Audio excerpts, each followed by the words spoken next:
Hello and welcome everybody to the Solano College Sports Network for a new edition of On Campus. My name is Cameron Harrison, and we have a very special guest, the head coach for the Solano baseball team, Coach Scott Stover. Thank you, Coach Stover. Thanks for having me. So first off, I want to dive in a little bit about your journey as a baseball player and how you got into coaching at such a young age like you did. Yeah, like everyone else, other kid, you're playing all the sports you can. Baseball is just something that really stuck with me. And I didn't hit my growth spurt until I was about 14, so I really never got into basketball. Just played it for fun. And so baseball was just the biggest thing for me. I got cut from my freshman year in high school for baseball because that's when I really hit the growth spurt. So it was like a baby deer. And so it made me work even harder. And then I progressively got better in high school. By my senior year, I was one of the home run leaders in Sac County. I never really knew I was going to be a coach until I really got into college and thought this is what I wanted to do. Okay. And what aspects of coaching really pulled you in? I think a lot of people say they like playing more than coaching. I actually like coaching more than I like playing, just because as a player you can only control what you do. As a coach, you can kind of control more. Right. And it's almost kind of like the video game era. I think in video games you can play every role you want to. Right. And I like that. And I like being a leader. I like mentoring guys, and I like trying to be the coach that I didn't have when I was at different places. Okay. And so you've been here at Solano for a while now. I believe it's 18, 19 years? It's my 21st year. 21st year, wow. Yeah. So what would you attest really to that long tenure that you've been here, and why have you been so successful? Yeah, when I got here, I had no ties to the county, and I was coaching the local pro team in Vacaville that doesn't exist anymore. And I was 30 years old, so I was the youngest manager in all of baseball in America that year. Wow. And then I got a call, asked if I would be interested in applying for the job here because the coach was stepping down. And part of me didn't want it just because it was so far away from where I lived. I lived in North Sac, so it was 60 miles each way. And it was only part-time. I didn't have my master's done yet. And when they offered it to me, I took it. But it was on the cusp of their last two seasons before I took over on 4-win seasons. So it was a long journey. And when the AD who hired me told me, he goes, just don't cheat, just do it the right way. So it took us 3 years. So by my fourth year, we made the playoffs, and we had a 10, 11-year run, 6 conference titles, and it was really good. It started fading, a little before COVID. Everything was fine until I took a year off. I took a sabbatical to watch my son play, and then the people who took over just it was hard for them to kind of repeat what we did, so it was kind of like starting all over. Okay. And so I wanted to talk a little bit about the evolution of baseball. We're seeing a lot of analytics come into play at the professional and even amateur level. I know you're more of an old school kind of guy, but I just want to ask how you balance those two, sort of old school versus new school, in your coaching style. Even before it was really big in Major League Baseball, where they're hiring these younger guys or college guys. For us, analytics, when we had to start using Stat Crew, which is our stat thing. Before, when you're doing it by hand, you just kind of coach the way, like old school way, like you're saying. But Stat Crew allowed you to pull up different matchups to see how certain pitchers are against righties and lefties, and how certain hitters are with 2 outs and run on second compared to run on first. So what we did use those kind of analytics back then, and we still do. But the one thing about junior college sports is we only get 40 games, so our sample size is so much smaller than Major League Baseball and minor league baseball. So that's something we have to take into account. That's why it's different.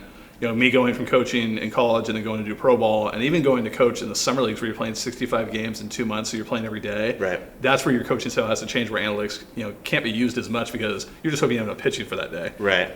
Professionally, they have all the resources at their hand. But I believe in the Rapsodo and stuff like that. But the thing with something like Rapsodo is it's not a training tool; it's just an evaluation tool. Right. So I kind of pick and choose what I like. Driveline works, but only for certain type of kids, and only if you use it a certain way. So I kind of pluck out what I think I like and what works and what doesn't. Okay. How would you say the program has evolved since you've been here? Obviously, there's a lot of different peaks and valleys because you've been here for so long. But in your own words, how would you say the program has evolved since you've been here? Well, yeah, it's been night and day. I think I'm the winningest coach in Solano baseball history. And then going back to when it was Vallejo, I think it moved to Solano in 1972. All those conference titles we have, all the playoff appearances, the playoff wins, the super regionals. But what I'm more proud of, and I said this to my son for years, he never believed me, was the relationships with the student athletes. And getting them to go to class and graduate. It's not just the transfer rate. Coaches talk about the transfer rate. I want to talk about the graduation rate. And when we get into the 4-year and those guys graduate, and I'll put my graduation rate up against anybody. The problem is no one ever wants to follow that because then it makes other schools look bad. Right. So that's the thing I'm most proud of, is that I'm still in touch with a lot of my players who are, a lot of them are cops, firefighters, but work in finance, and they'll brag about how much more money they make. I'm like, that's what I want you guys to do. We want that. I want you guys to do better than us. So for me, that's kind of the backbone of the program is the people. That's awesome. Well, I was going to ask you what you're most proud about, but obviously it sounds like the journey that a lot of your players have go on past Solano is what you're most proud about. So you haven't done an interview in a few years, and obviously COVID seasons happened. I wanted to get your opinion or just your voice on how that process kind of was, not being able to play competitive games, and then how that sort of recruiting process even was with some uncertainties going on. Yeah, in 2017, we were ranked. We finished the preseason ranked 5th, and then we had some injuries and just missed playoffs by like 1 or 2 games. Then I took 18 off to follow my son playing his last year at University of Louisiana, which was totally worth it and so much fun. They came back in 19, and the other coach, had some family stuff going on. He couldn't come back and coach, so we really had to kind of last minute recruit. We struggled at first, but we finished the season winning 8 straight. Swept Marin and knocked him out of first place, our rival. So we finished on a really strong note, and then 20 hit. And we started off slow in 20, but I knew we had some guys who were injured that we were going to get back, and then COVID hit. And it was almost to a point where I was almost happy that just because we weren't sure if we were getting those guys back. Right. And then recruiting just kind of changed. And what differs, and I'm not going to name other programs, and I'm not knocking anybody, was I turned down a lot of kids who are interested. We get kids who are interested from out of the area mainly because they see this. They'll see the broadcasting, and that's how they know who we are. And I turned those kids down because I didn't want kids to come have to live out here not knowing if we were going to have a season the next year. Because as a dad, I would not let my son do that. Right. So we turned out a lot of kids like that. Where a lot of schools took those guys. And it worked because we didn't have a season the next year. We played 19 games. We got canceled in the fall. And then, in 21, we didn't get to come back till, I think, the 3rd of January. And even in 22, we got shut down and only had like a week of practice before the season started. Yep. So those are big things. Recruiting was just kind of down. I didn't want to go after those kids and waste their time and their families. And I don't regret it or doubt myself. But we also just had some kids who came in that just weren't good kids. And forget about wins and losses they're playing, just people who are just selfish guys. And if we eliminated all those guys are gone.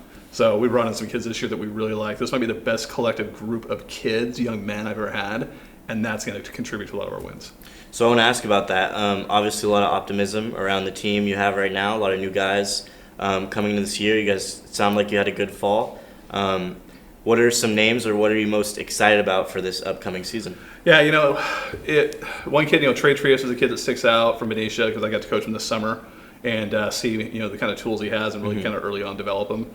There's a kid from Napa High School that every JC was on named Connor Ross. I think he'll end up being our starting shortstop and our biggest impact player. I think we'll only have him 1 year because a lot of Division I's are already showing interest. His teammate from Napa kind of came in late for the summer. He's a catcher, Dylan Snyder, big, strong kid, so he'll start behind the plate and get a lot of time there. Those are the guys that we're really excited about. We have a whole bevy of outfielders. So, like, Jackson Bates has come back for his 3rd year. Right. Just finally got healthy and was battling injury. And so, we're going to rely on him to do some stuff. Vic Vega I've had for 3 years, and everyone always knew he was one of my favorite players because he doesn't say much, but he just does everything the right way. But now he's coming into his body, and he's a stronger kid, so he's got more strength in his bat.